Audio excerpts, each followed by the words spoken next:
بسم اللہ الرحمن الرحیم اللہم صلی علی سیدنا و مولانا محمد و آلہ و صحابہ اجمعین۔ معزز و محتشم حاضرین و سامعین، اللہ کے فضل و کرم سے رمضان المبارک کی پرکیف ساعتوں اور پر نور لمحات میں اذان سحر پروگرام کی نئی نشست میں آپ کی خدمت میں حاضر ہیں، اور آج کا ہمارا جو عنوان ہے وہ ہے لیڈرشپ کا فقدان یا سلیکٹڈ اور امپورٹڈ مافیا کی نوستیں۔ انشاءاللہ اس موضوع پر آج ہم نے گفتگو کرنی ہے، اور ہم یہ امید کرتے ہیں کہ انشاءاللہ ہمارا آج کا یہ عنوان یہ ملک و قوم کے اندر بالخصوص نوجوانوں کی انشاءاللہ فکری صلاحیتوں میں انشاءاللہ مزید نکھار پیدا کرے گا، اور غلامی کے شکنجوں کو توڑنے میں انشاءاللہ یہ معاون ثابت ہوگا۔ اللہ تعالی ہم سب کا حامی و ناصر ہو، اور ہم سب کو ملک و قوم کا سچا وفادار بنائے، اور ترقی و استحکام میں اپنا کردار ادا کرنے کی توفیق عطا فرمائے، آمین بجاہ سید المرسلین صلی اللہ تعالی علیہ وسلم۔ عمومی طور پر یہ دیکھا جاتا ہے کہ بعض لوگ ہمارے وطن عزیز کی جو حالت زار کا جس وقت تجزیہ کرتے ہیں تو لیڈرشپ کے فقدان پر تبصرے ہوتے ہیں کہ اس وقت ملک میں کوئی لیڈر نہیں، کوئی قیادت نہیں، اور اس اعتبار سے یہ ہے کہ اب فلاں لیڈر تھے تو ان کے دور میں یہ ہوا، مطلب اس طرح کی جو چیزیں جتنی بھی بیان کی جاتی ہیں۔ تو میں آج اس مسئلہ کو واضح کر دینا چاہتا ہوں کہ اللہ کے فضل و کرم سے لیڈر آج بھی موجود ہیں،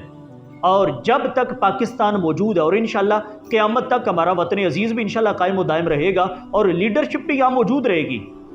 مگر مسئلہ یہ ہے کہ اب لیڈرشپ کا انتخاب، اس کے لیے ووٹ کی طاقت جو ہے، یہ جب اختیار ہمیں دیا جاتا ہے تو اس وقت ہمارے ہاں اس اختیار کا درست استعمال نہیں ہوتا۔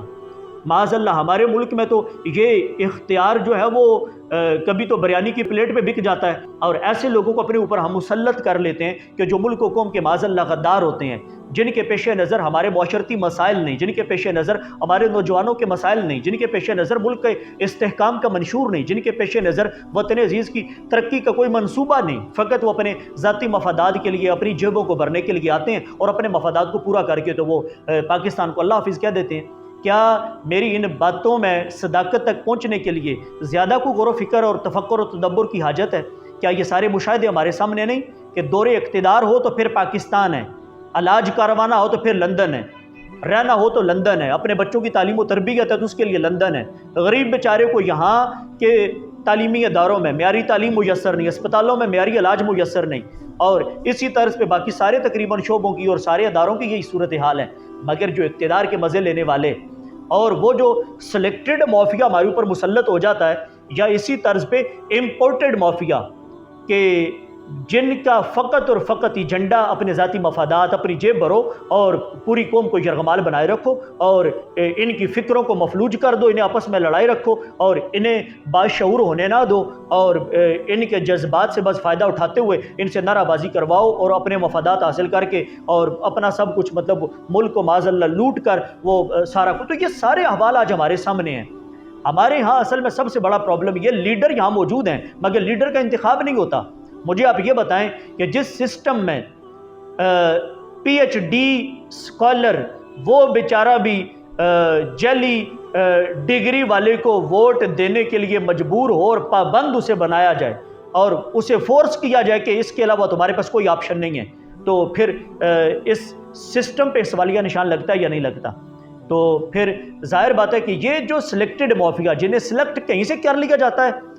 فیصلے کہیں سے ہو جاتے ہیں، فقط خانہ پوری کے اعتبار سے ہمارے یہاں بس الیکشن اور ووٹنگ اور انتخابات کا ڈونگ رچایا جاتا ہے، مگر نتائج وہی ہوتے ہیں جو پہلے کسی جگہ پر وہ پورے مرتب ہو چکے ہوتے ہیں، اور بس وہ نتیجہ سنانے کے لیے سارے ڈونگ رچتے ہیں۔ تو یہ بیسیکلی ہمارے سسٹم کی خرابی ہیں، جن کو دور کرنے میں ہر محب وطن پاکستانی نے اپنا کردار ادا کرنا ہے، میرے ہر بھائی نے، میری ہر بہن نے، اور وطن کے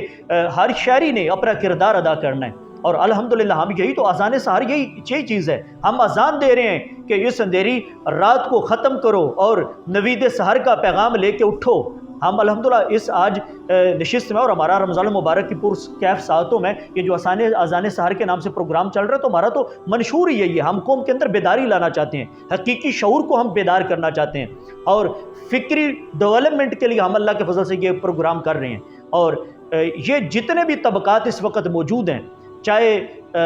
ابھی کی سابقہ حکومت یا ماضی کی جتنے بھی حکومتیں، ان کا کردار اور ان کی کابینہ کے جتنے لوگ، جتنے کردار، جتنے چہرے، کیا یہ سارے کے سارے یہ ہمارے معاشرے میں ان کا ایک بھیانک چہرہ یہ بالکل واضح نہیں ہے؟ جب ان کے بھیانک چہرے اور ان کے بھیانک چہروں کے پیچھے ان کے بھیانک جو در پردہ ان کے عزائم ہیں، ملک کی سلامتی کو خطرے میں ڈالنے والے، اسلامی اقدار کو مٹانے والے، قرآن و سنت کے اور اجماع امت کے فیصلوں کو معاذ اللہ پس پشت ڈالنے والے، اور وطن عزیز میں قادیانیوں کے اعتبار سے، نرم گوشوں کو پروان چڑھانے کے اعتبار سے، غیر مسلم لابی کو ہماری نسل پر مسلط کرنے کے اعتبار سے، تو یہ ساری کی ساری چیزیں، یہ سارا ایجنڈا، یہ سارا منشور، یہ سلیکٹڈ مافیا کے پاس بھی ہے۔ اور میں بلکہ یہاں یہ بات بھی واضح کر دینا چاہتا ہوں کہ ہم سلیکٹڈ مافیا کو اور امپورٹڈ مافیا کو ایک ہی گروہ تصور کرتے ہیں۔ سلیکٹڈ مافیا تو وہ بھی سلیکٹ وہیں سے ہوا جہاں سے دوسرا طبقہ امپورٹ ہوا، تو ان دونوں میں کوئی فرق نہیں۔ قوم ان کے ناموں کی وجہ سے دھوکے میں نہ آئے، اور قوم جو ہے وہ نظام مصطفیٰ کی لمبردار بنے، اسلامی نظام کے لمبردار بنے، قرآن و سنت کی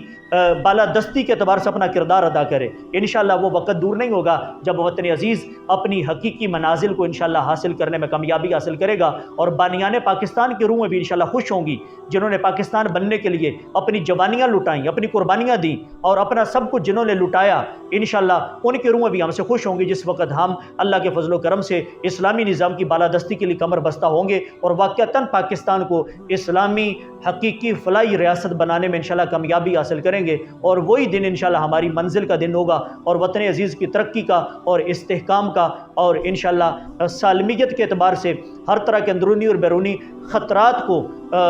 مٹانے کا انشاءاللہ دن وہی ہوگا جب وطن عزیز میں نظام مصطفیٰ نافذ ہوگا۔ اللہ تبارک و تعالی ہمیں یہود و نصارہ کے